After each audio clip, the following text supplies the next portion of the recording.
up on Arirang News. Prioritizing people's livelihoods and swiftly correcting the evils preventing the country's economic growth and development. This comes from South Korean President Yoon Suk-yeol's remarks at a New Year meeting with top officials where he made calls to normalize the economy. The South Korean government says there could be more provocations from North Korea this year. The Unification Ministry forecasts that the regime's hostility towards Seoul and Washington will escalate. With Beijing lifting its zero-COVID policy last month, South Korea started imposing tighter quarantine measures for those arriving from China today. COVID-19 PCR tests are required for all travelers from China within 1 day of arrival.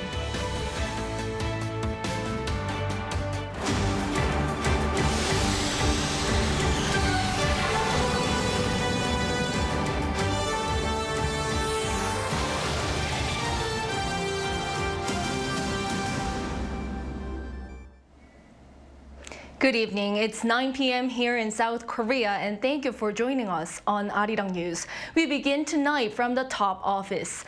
Meeting guests from the legislative and judicial branches for the new year, South Korean President Yoon Suk-yeol renews his will to normalize the economy, saying he'll get rid of evils that block economic growth. Kim Do-yeon starts us off. At a gathering of 200 government officials, politicians, and leaders from different sectors for a New Year's greeting, President Yoon Suk-yeol said he would prioritize people's livelihoods on the first Monday of 2023.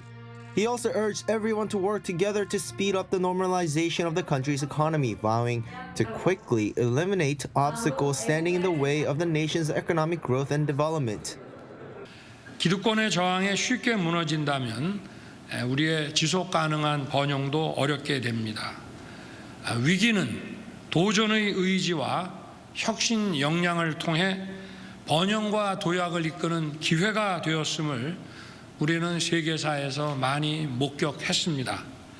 여기 계신 모든 분들께서 힘을 모아주시고 도와주시기를 부탁드립니다. He also said the country must strongly defend its laws and principles. Then, re-emphasizing his New Year's address from day before, he stated his intention to reform the country's labor, education, and pensions. The president said it will be a hard path, but something South Korea can avoid as it's the will of its people. His speech also highlighted the need to work with the international community. 특히 보편적 가치에 기반한 국제사회와의 연대는 우리 헌법 가치일 뿐 아니라 우리나라의 국익을 지키는 길이고 우리에게 경제적으로 더 많은 기회를 줄 것입니다. This New Year's meeting with officials across government branches and public and private sectors was held at the former presidential compound's event hall in the Blue House. Despite this, no members of the main opposition Democratic Party of Korea were there as the party had a pre-scheduled event. The 40-minute meeting wrapped up with the Prime Minister Han Duck-soo sharing the country's pledge for 2023. Kim Do-yeon, Arirang News. To help enable a soft economic landing for the real estate market, the South Korean government is lifting regulations on a number of areas that were deemed relatively speculative. According to the government, the Ministry of Land, Infrastructure and Transport is to deregulate several regions, excluding 3 districts in Gangnam-gu and Yongsan-gu within this month. With regulations removed, the comprehensive real estate tax and transition tax will be reduced, and restrictions on house mortgages will be eased.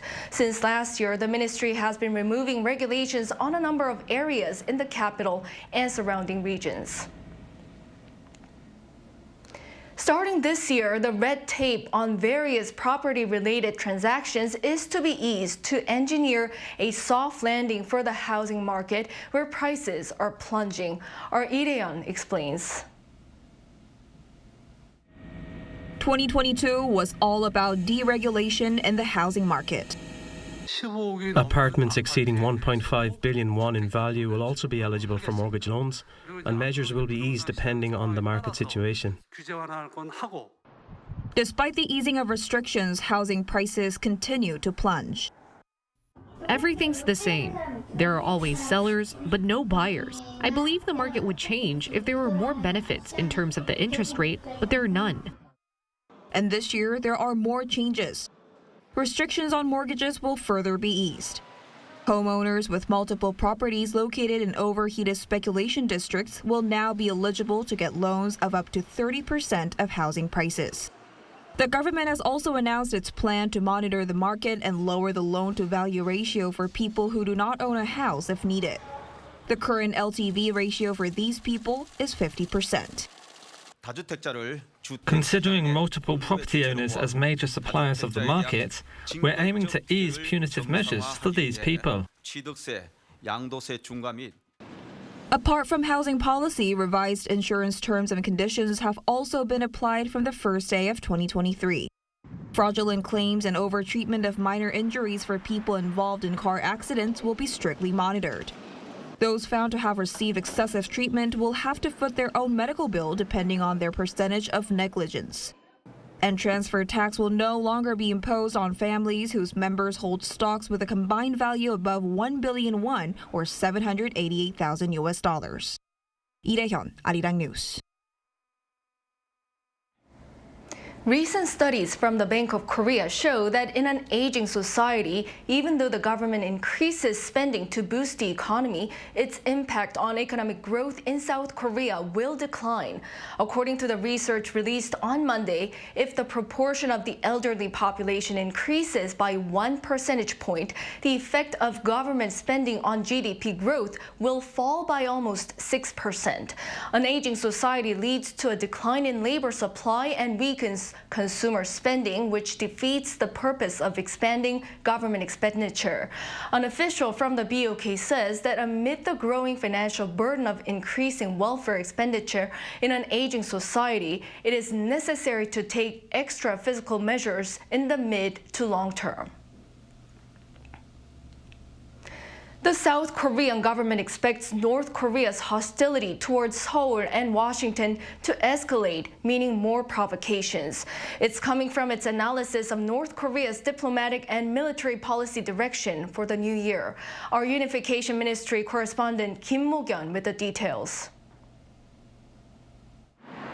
South Korea's Unification Ministry says North Korea is focusing on instilling hostility against Seoul and Washington while reiterating its plans to continue with its acts of provocation in the new year. By looking at how North Korea has presented its passage of a law allowing a preemptive nuclear strike as an accomplishment, and how it mentioned plans to upsize and develop its arsenal, the regime is expected to boost the development of its nuclear and missile capabilities again this year.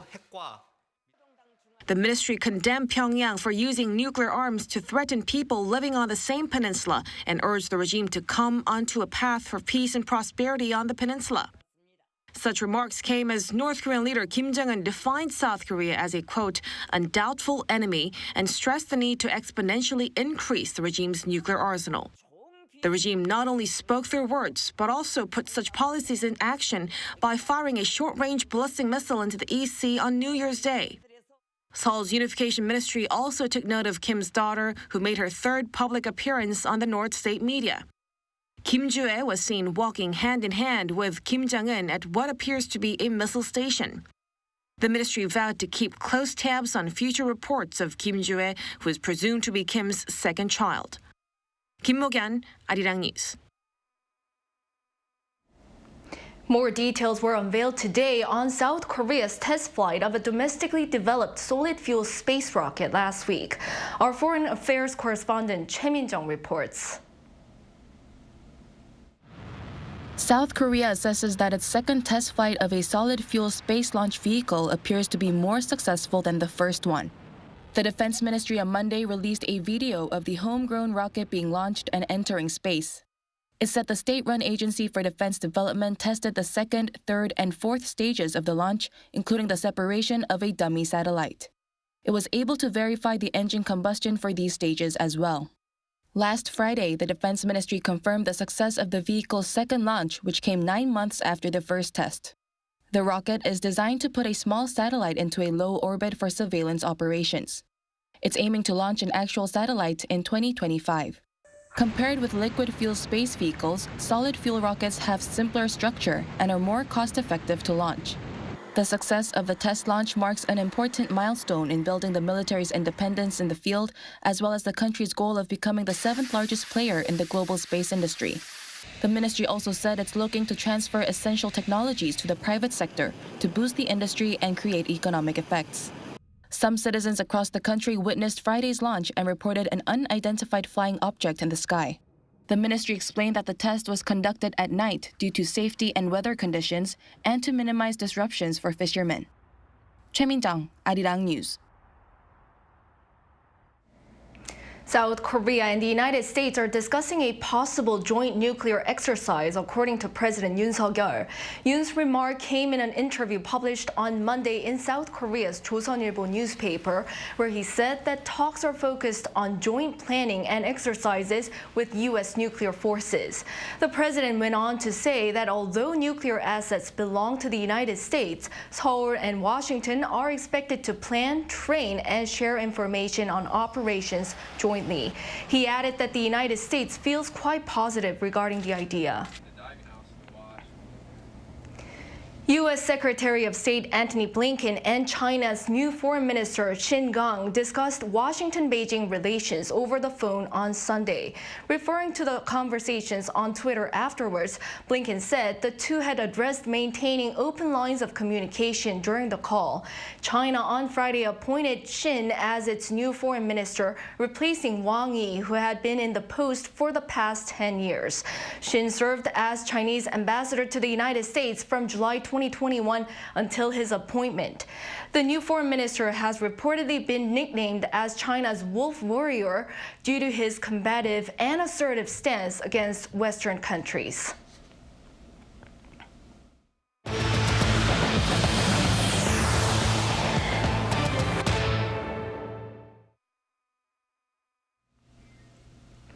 Starting today, all travelers coming in from China must get a PCR test within 1 day of arrival. Song Yoo-jin tells us more on what's being done in this country to ramp up the fight against COVID. With China grappling with a crushing wave of COVID-19, South Korea is implementing stronger travel restrictions. From Monday, travelers from mainland China coming directly by plane or boat are required to get a PCR test within 1 day of arrival. We've secured enough personnel and screening centres capable of testing 550 people every day. 3 testing centres and 2 waiting areas will operate at Incheon International Airport for non-Koreans staying less than 90 days. For those who test positive, we've prepared a temporary shelter that can hold up to 100 people. They'll quarantine there for 7 days, and we're planning to open more. Korean nationals and non-Koreans entering from China and staying long-term must get tested at a public health center and stay home until their results come out. For effective tracking and tracing, passengers must enter their contact information to the Q code or the quarantine information pre-entry system before boarding their flight. And all flights heading to South Korea from China must land at Incheon International Airport for a while. The government will also stop issuing shorter visas for Chinese nationals, with an exception for diplomats, public officials, and those visiting for key business and humanitarian purposes until the end of this month. But that's not all. From Thursday, all travelers must also show proof of a negative PCR test taken at least 2 days before they leave, or a rapid antigen test taken at least 1 day before departure. These rules were announced last week to prevent a new virus wave or even a new variant entering from China. Countries around the world are taking similar steps. So far, at least 14 countries have implemented travel restrictions on Beijing. They include the United States, Japan, Canada, and Australia. Most of them are asking for proof of a negative PCR test. European Union officials will meet this week to discuss their joint response. Song Yoo-jin, Arirang News. South Korean President Yoon paid his respects to the late Pope Emeritus Benedict XVI at the Vatican's Embassy in Seoul. During his visit on Monday, President Yoon also met the Vatican's diplomat to Korea, Alfred Zayarev, and told him Pope Benedict showed great affection for South Korea while praying dearly for peace on the peninsula. Zayarev responded saying President Yoon's visit is a gift and that he'll be praying for peace on the peninsula as well. Yoon also signed a condolences book in which he wrote, "The late Pope Benedict XVI, who dedicated himself with truth and love for the freedom and peace of mankind, will forever be remembered by us." Turning to the war in Ukraine, Russia is continuing its rocket and drone onslaught. Moscow's drone strikes on Kyiv, leaving many suffering from power and heating outages. Shin Se-byuk has more. Russia has carried out an unprecedented third straight night of airstrikes on Monday. These attacks were against civilian targets in Ukraine and have apparently caused power and heating outages. But Kyiv said on Monday that it had shot down all 39 drones in the latest wave, including 22 shot down over the capital. Ukraine's presidential chief of staff, Andriy Yermak, said on Telegram that the new tactic involving drones was a sign of Russia's desperation as Ukraine's air defense ability has improved, and added Moscow's terror tactics would not work. In fact, in a nightly address on Sunday, Ukrainian President Volodymyr Zelensky said Russian attempts to take down Ukraine would never succeed. Drones, missiles, everything else will not help them because we stand united. They are only united by fear, and they won't take away any single year from Ukraine. They will not take away our independence. We will not give them anything. The breeze from a destroyed drone wounded a 19-year-old man in the capital's northeast. In Ukraine's Dnipropetrovsk and Zaporizhzhia regions, 9 Iranian-made Shahed drones were destroyed by Ukraine's regional military command. Meanwhile, some reports suggest that hundreds of Russian troops were killed in a strike on a dormitory located in occupied Ukraine alongside an ammunition dump. Without giving a specific number, Russian-installed officials spoke of high casualties. Another Ukrainian attack on Monday damaged a power facility in the Bryansk region bordering Ukraine. Bryansk Governor Alexander Bogoma said via Telegram that the district of Klimovsky lost electricity due to the strike. The governor said, however, that no casualties were reported. Shin Se-byuk, Arirang News. A bomb blast in Kabul on Sunday reportedly killed at least 8 and injured more than a dozen people. The Afghan Interior Ministry said the explosion was near the gate next to a military airport in the nation's capital. An investigation is underway, but no group or entity has yet come forward to take responsibility for the attack. It comes 3 days after 4 people were wounded in an explosion in the northeast of the country. K-pop singers IU and BTS member Jungkook were chosen among Rolling Stone's list of the 200 greatest singers of all time. The list by the American magazine was released on Sunday local time. IU was named the 135th greatest singer of all time, while Jungkook was named 191st. The magazine praised IU's wide-range, powerful delivery and versatility that's allowed her to move easily between various genres of music. As for Jungkook, the magazine highlighted that the artist hits high notes with ease and harmonizes with his members effortlessly. It also praised his humbleness despite his success at an early age. Anxiety disorders can ruin a person's quality of life, but because the exact source of the symptoms had been unknown, they've been difficult to treat. A local research team has discovered the specific brain cells that control anxiety, opening the doors to new anxiety treatments. Yoon reports. Various treatments for anxiety disorders are tested on laboratory mice. This is a cross maze that's 30 centimeters high and just 5 centimeters wide. Put in this tight space, the lab mouse feels anxious, tenses up, and doesn't move. This time, the mouse has a fiber optic attached to its head that shines a blue light. After a few minutes, the mouse starts moving around. The blue light stimulates certain brain cells, which helps the mouse overcome the extreme anxiety. Researchers planted part of a thin optic cable into the skull of the mouse, which allowed the blue light to hit its brain directly, and the light stimulated the specific brain cells related to anxiety. Until now, studies on anxiety disorders have been focused on the nerve cells in the brain, but researchers have found new evidence in a different kind of brain cell called astrocytes, star-shaped glial cells in the brain and spinal cord. When light stimulates the astrocyte in the hippocampus, it increases the density of ATP in the hippocampus. This activates other nerve cells nearby, which lessens anxiety in the mouse. Some 30% of adults may experience an anxiety disorder at some point, but there isn't a clear-cut treatment yet. By identifying a new cause of anxiety, this latest research could provide a new lead for the development of treatments. Our research is significant in that we've discovered that new brain cells control anxiety. Astrocytes in the hippocampus area can control surrounding nerve cells that in turn help control anxiety. This latest discovery gives hope for those who have experienced anxiety disorders. The research has been published in the international scientific journal Nature Communications. 이은진, Arirang News.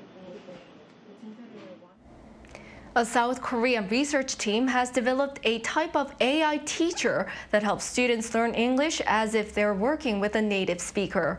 Jung Eun-ju has more. A fifth grader in elementary school has an English tutor like no other.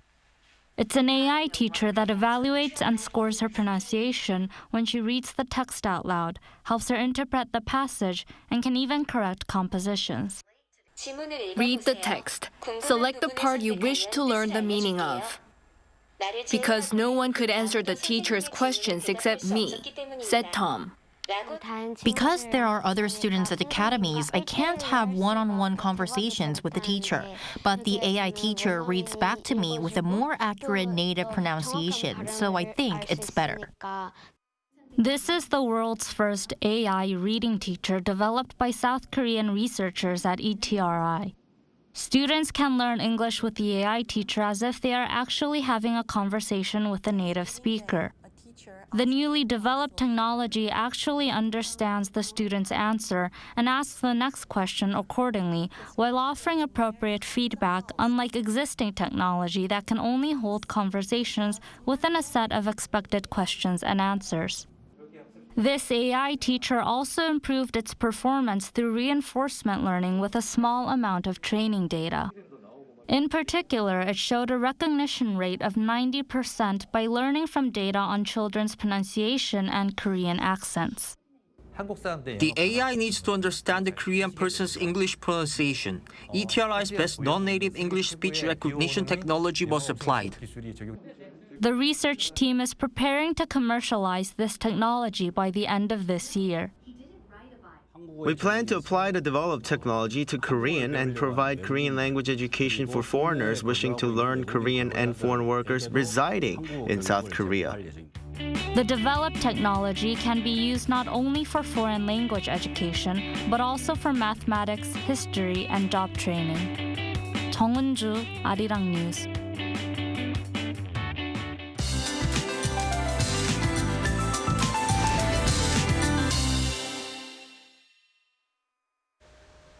Colder than normal temperatures will prevail for the next few days. Morning conditions will stay frigid tomorrow with lows starting off at -9 degrees Celsius. With cold winds also accompanying at times, temperatures will feel colder than the actual readings. Cold wave conditions will begin to ease off this Wednesday afternoon. We'll have no worries about fine dust tomorrow. The air quality will be standing in the normal to good category nationwide. Also, for those across eastern regions, please take extra precautions against wildfires. Dry conditions are persisting across the East Coast and the surrounding areas. For regions with higher elevations, such as mountainous regions of Gangnam-gu Province, dry weather warnings are currently in place. In the regions, we'll see minus figures for the morning hours. Seoul will be starting off at -9 degrees. Highs in Seoul will get up to 0 degrees. Gwangju 4. Daegu and Gyeongju will be reaching 5 degrees Celsius. On Friday, central regions, including Seoul, will see a mix of rain or snowfall. That's all for now, and here are the weather conditions around the world.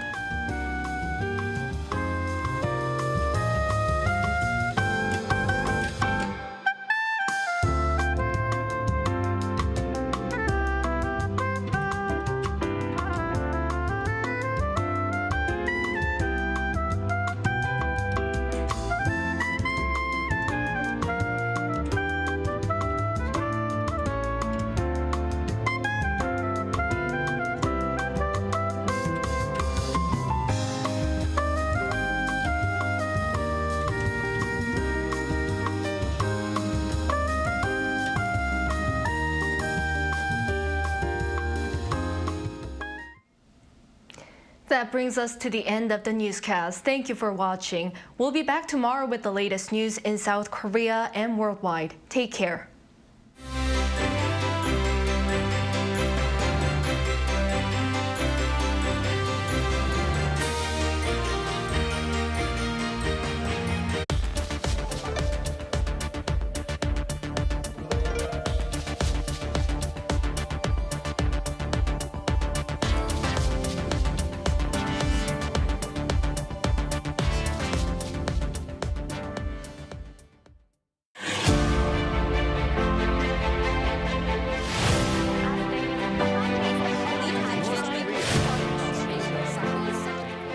Stories on site. From Korea to the world, and from the world to Korea.